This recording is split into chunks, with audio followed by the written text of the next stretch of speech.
which is a 140. You see? So current assets,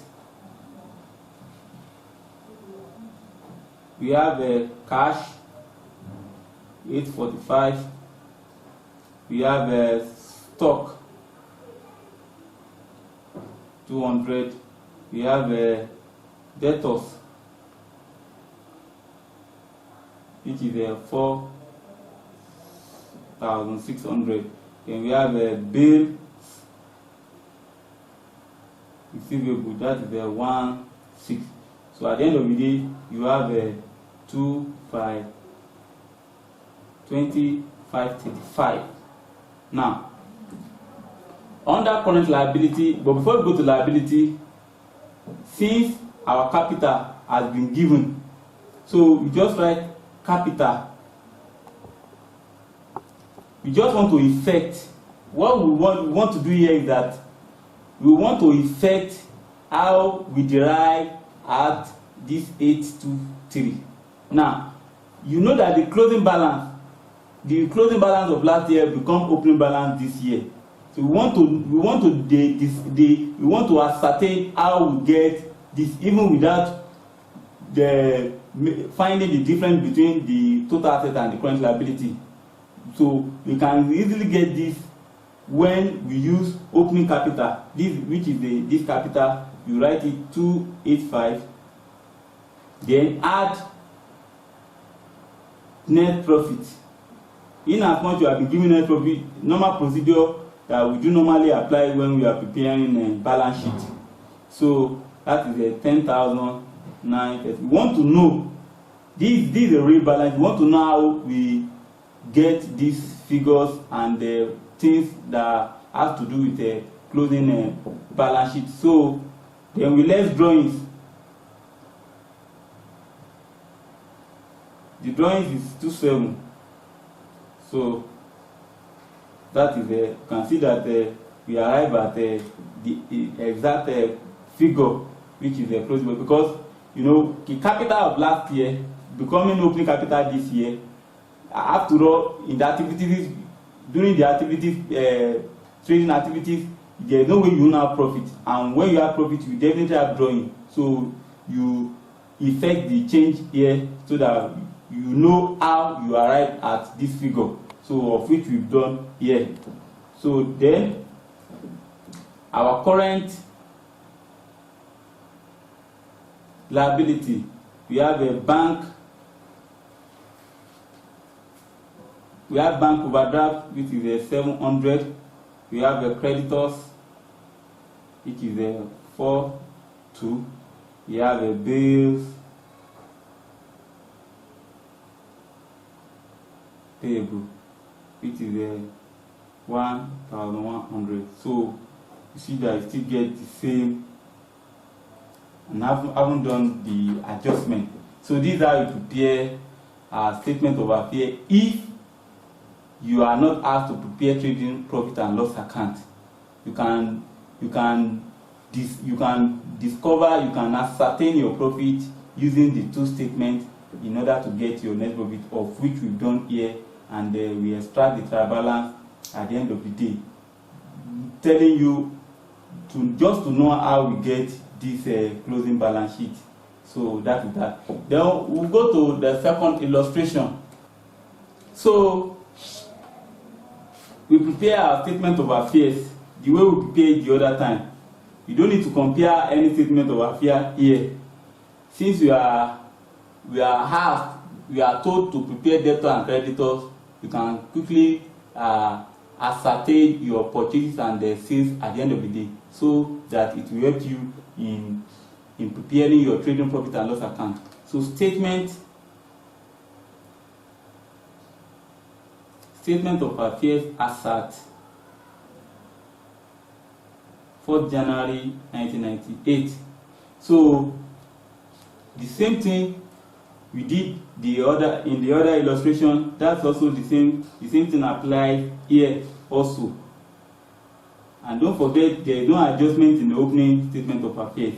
There is no adjustment for that, but in the closing there is adjustment for it. and you can see that we are given additional information. So here we have furniture. Furniture is 5,100 because we want to get our capital. We want to arrive at our capital. So equipment is 6,000. Then we have a current asset, which is a stock. We have a stock of 1,000. We have debtors of 750. We have a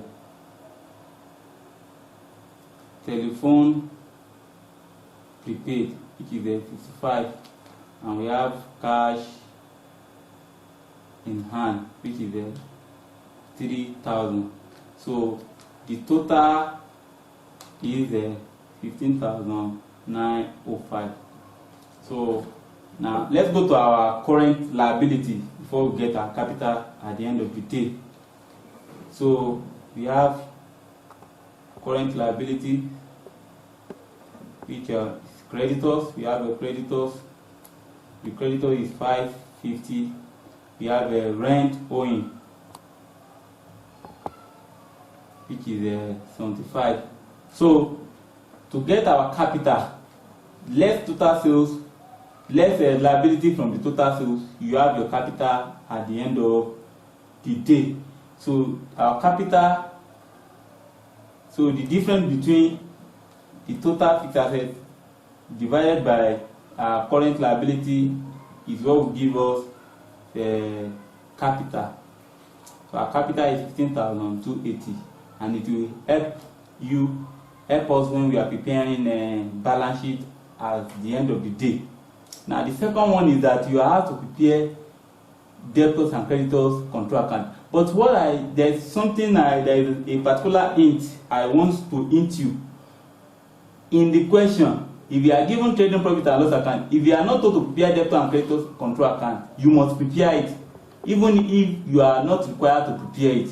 Because in as much you are given trading profit and loss account, you definitely need information, figures on purchases and figures on sales. So if you don't have to prepare it, you still need to prepare debtor and creditors account, because that will help you in preparing your trading profit and loss. That is the hint. If you are not told to prepare it, you must prepare it in as much you are required to prepare trading profit and loss account. So before we do that, let's quickly prepare our debtors control account, which is also sales ledger control account. Don't forget, our opening balance. Our opening balance is here. The opening debtor balance. Balance BD, that is some 50. Then, do you have any takings, or do you have any shop takings? Let's see. Let's look at. Let's see whether we have a shop takings, and that is the same thing as sales.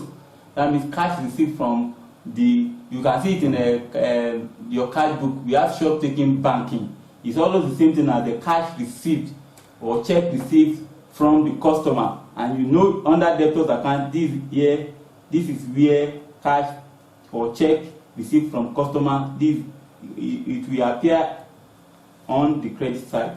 So you can represent it with shop takings, or you write bank or bank. So, and that is 18,200.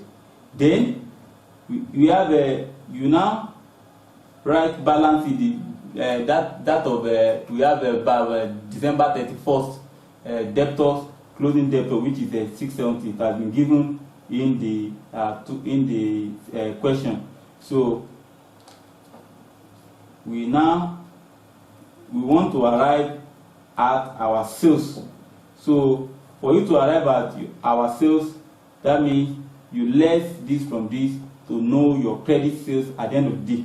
So your credit sales is 18,120. So then you balance it up. So this is your credit sales, and this is the sales, the total sales at the end of the day. It will help you when you are preparing the trading profit and loss account. Then we have the creditors. creditors control account,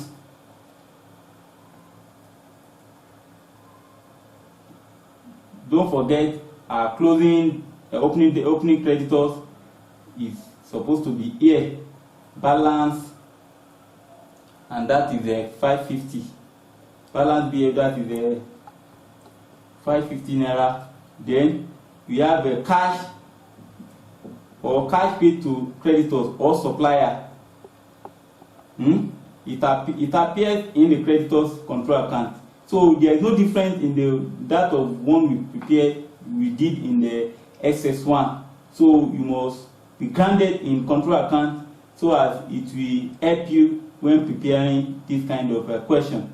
So then cash to creditors, if you look at your card book, you will see cash to creditors, which is 12,550. Then we have a balance closing creditors, balance CD, which is 830. So at the end of the day, you get your purchases, and your purchases is 12,000 because the total is 1308. So you let this, find the difference of this and this, you get 12,530. 12,530 at the end of the day, that is 13. So that is that on creditor. Now, having done that, we will now prepare the trading, because these are the information we need so as to help us to prepare our trading profit and loss. So trading,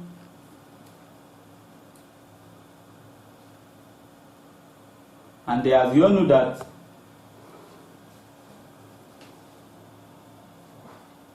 sales and purchases is a material that cannot be overlooked. They are materialized in the sense that they are non-inclusion in the